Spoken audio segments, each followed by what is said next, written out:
Ready to trade those beach umbrellas for some hiking boots?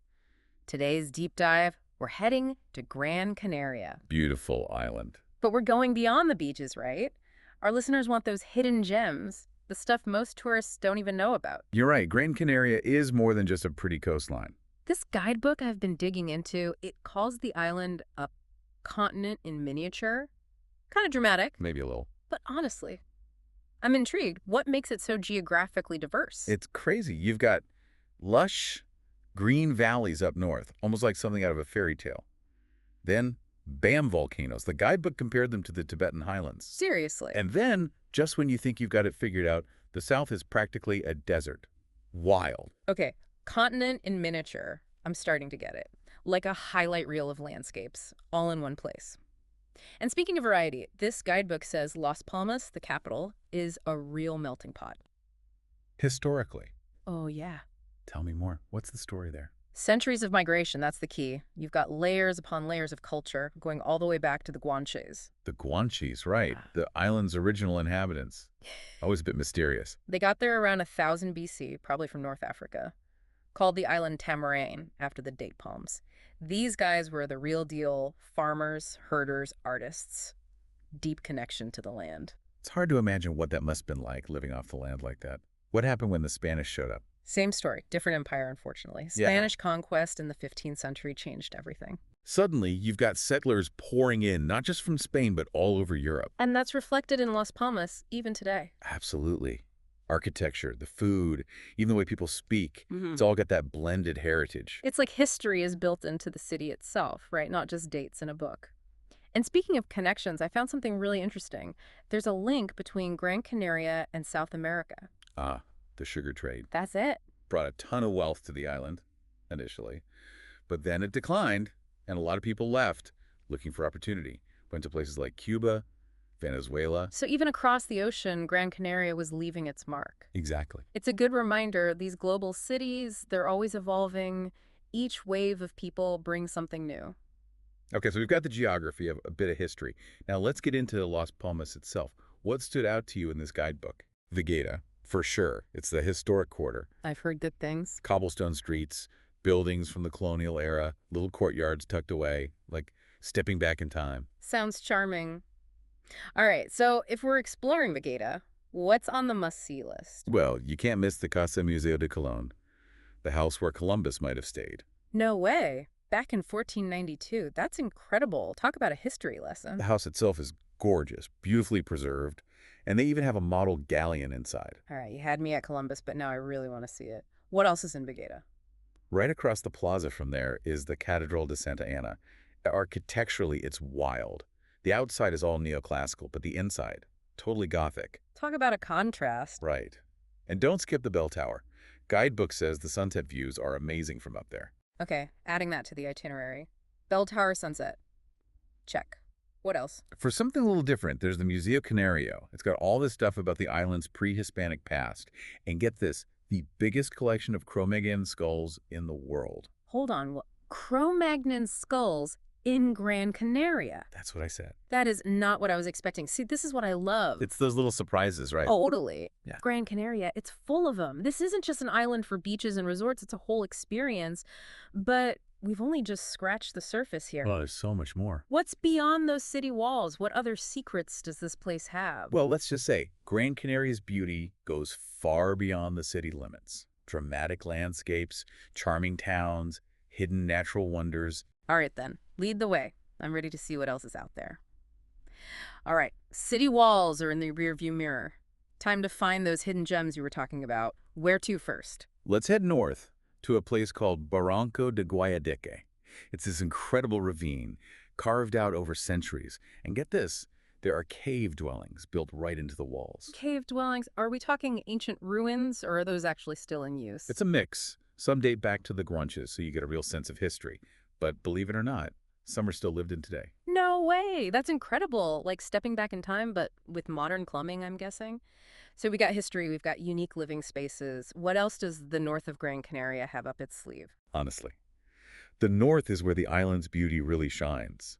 Think rugged coastline, fertile valleys, volcanic peaks, like The guidebook even mentioned, okay, this might sound crazy, but it said the Canary Islands might be named after dog-eating natives. Wait, what now? Dog eating? Please tell me that's just a rumor. Yeah, the dog-eating natives thing is more legend than anything else. Most likely, the name comes from the Latin word for dog, canis. Early explorers found a lot of big dogs on the islands, apparently. Okay, that makes a lot more sense. Phew. For a second there, my Gran Canaria daydreams were getting a little weird. All right, so back to the north. Where are we heading first? There's this village called Terror up in the mountains, really idyllic. Guidebook says the air smells like pine trees, super peaceful. Sounds amazing. What's the main attraction? The Basilica de la Virgen del Pino.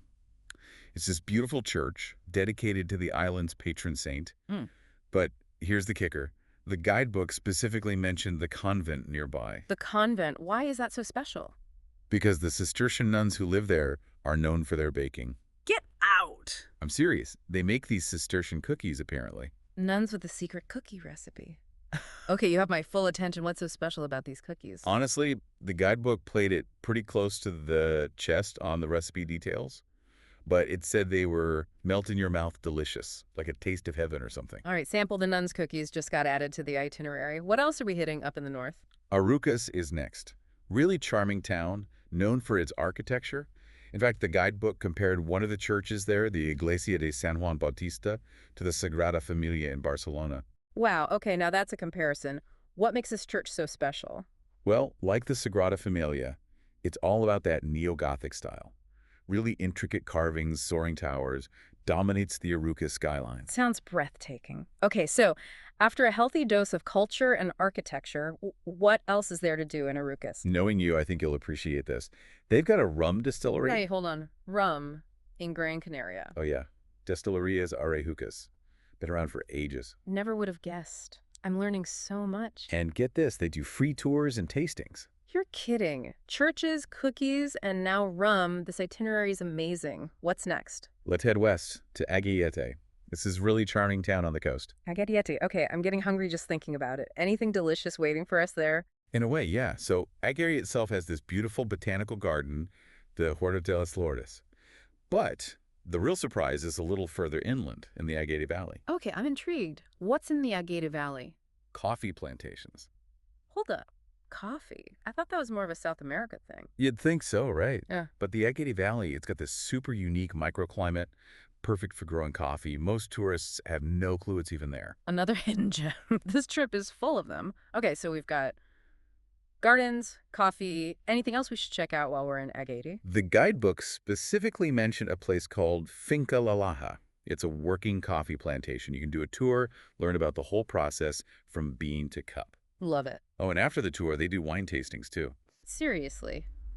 Wine and coffee. This guidebook just keeps getting better. Okay, we've covered a ton of ground in the north. What's next on our Gran Canaria adventure? We've seen the coast, we've explored the valleys, but we haven't yet been to the heart of the island. The heart of the island. You mean like up in the mountains? Exactly. Get ready for some serious scenery. Towering peaks, canyons, views that'll knock your socks off. All right, lead the way. Let's see what this heartland is all about. Okay, the heart of Gran Canaria. I'm ready for those mountain views, so where are we headed first? There's a village called Tejeda, high up in the mountains. Even just getting there is supposed to be incredible. The guidebook talked about these winding roads, stunning views everywhere you look. Winding mountain roads, views. Sounds a little intimidating, but amazing. Anything in particular we should look for along the way? Keep an eye out for something called the Cruz de Tejeda. Cruz de Tejeda? What is that? It's basically a stone cross, marks the geographical center of the island. Oh, cool. So what can you see from there? It's all about the panoramas, from what I understand. Huh. Like, imagine this. Hmm. You're up there, wind blowing, surrounded by these volcanic peaks. The guidebook made it sound pretty epic. Okay, yeah, I'm picturing it, and I bet you can see that Roque Nublo thing from there, right? Definitely. Rocco Nublo is kind of the landmark in those parts. And get this, on a clear day, you can even see Mount Tide on Tenerife. Wait, seriously. The highest peak in all of Spain? You can see that from Gran Canaria. That's what they say. Wow, okay. Bucket list for sure. All right, so we've explored those rugged mountains, seen some incredible views. What's next on this adventure? Now, I know you said you wanted to avoid the touristy spots, but hear me out on this. The south of Gran Canaria. The south. Isn't that where all the resorts and stuff are? It is, but it's also where you'll find the Maspalomas Dunes. It's a protected nature reserve. Hold on, sand dunes. In the south. Totally different vibe than those resorts. Imagine this. Rolling sand dunes, stretching for miles, right to the ocean, like a little slice of the Sahara Desert, but with a nice ocean breeze. I had no idea. See, this is what I'm talking about. Hidden gems. And the best part, you can experience those dunes without getting too far from those resort areas if you don't want to. Okay, all right, I'm convinced. So how do we do it? How do we see the dunes but avoid the tourist traps? The guidebook recommended a drive along the GC 500. That's the coastal road, right? That's the one. Stunning views, apparently. Plus, it's supposed to have access to some really secluded beaches, like Playa de Carpinteras, Playa de Montaña Arenas. The guidebook said to imagine golden sand, turquoise water, volcanic cliffs, and almost no one else around. Okay, now that sounds perfect. That's exactly the kind of insider tip I was hoping for. This guidebook is amazing. I know, right? Honestly, I feel like I've learned so much about Gran Canaria today. We've covered a lot of ground, from those lush green valleys all the way to a mini Sahara Desert. I'm exhausted just thinking about it. It's a lot to take in. But that's the beauty of a deep dive, right? We uncover those hidden gems, those experiences most people don't even know about. Exactly. So tell me, after everything we've talked about today, what will your Gran Canaria adventure look like? Oh, that's a tough one. There's just so much to see and do. I'm thinking maybe a hike in those mountains. Definitely got to try those nuns cookies. A little rum tasting never hurt anyone. How about you? You read my mind. Don't forget those secluded beaches, though. Those are calling my name. And hey, maybe we'll even spot a few of those big dogs the islands were named after. All right, folks, that's a wrap on our Gran Canaria deep dive. We hope you enjoyed this journey beyond the beaches as much as we did. Until next time, happy travels.